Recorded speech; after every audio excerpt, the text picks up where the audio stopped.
qilmas ekansizlar, biz qo'yayotgan narsalarimizni 10% qila olasizlar, 15% qila olasizlar qilsangizlar. Nimani? Nega o'tgan bo'yicha mana buni yashashni o'rganmasangizlar, mana shunday yashashni o'rganmasangizlar, siz o'zi o'rganayotgan narsani 10% qilasizlar, 15% qilasizlar, qolganini qila olmaysizlar. Javob gapiring. chunki belgi o'tmasangiz siz a'ladan keyin belgilarni qilishga vaqt bo'lmaydi. Xuddi shunday. 90 bo'lmaydi, haftada o'tib ketadi. Xuddi shunday. Boshqa treningda ham shu narsa bor. Boshqa treningda ham qatnashganimizda misol uchun. Bu o'zi 5%.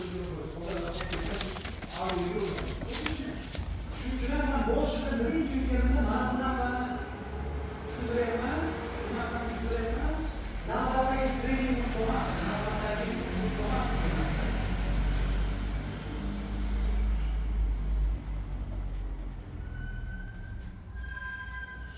Buni qarang, mana shu bo'yicha nima qilaylik? Chunki bu o'zagimizda uni o'rganmasak, qolgan qilayotgan barcha ishimiz aytganimda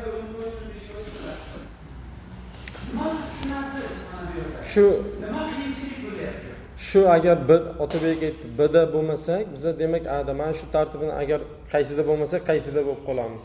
Ha, qarang, siz o'zida ada umuman aytyapman, bda bo'lman degan ada emas. Lekin bu o'zini illyuziya qiladi, mana bu haqda tushunchasi bor odam ada yashayapman deb o'ylashi mumkin. Aslida u bda. Qaysi bir amal kim uchundir B bo'lishi mumkin, kim uchundir B bo'lishi mumkin. Misol uchun, mana buni aytdim, Instagramga kiryapman deyapti. Instagramga kiryapman chunki o'zlarining videniyalariga to'g'ri kelishi mumkin. Qilayotgan bizneslari, qilayotgan sohalari shu bilan bog'liq. Va Instagramni saqlashlari qanchaga bor? Bu shu uchun B. Men uchun B. Ha, vaqt bilan. Har bir mana shu qilayotgan ishingiz missiya videniyadan prizmasidan o'tishi kerak. Sizni missiya videniyangizning prizmasida qani to'g'ri keladimi? Demak bu B. Siz qilayotgan ish meni missiya videniyamga to'g'ri kelmaydi.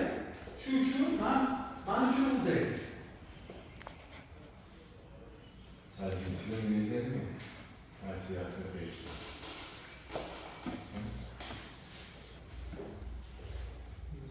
Tushunayapsan, yana nima savol bor? Mana shu B bo'yicha, B'ga yashash, B'da nima qiyinchilik bor? Buni qaranglar, hozir bu yerda ishtirok qilish kerak emas.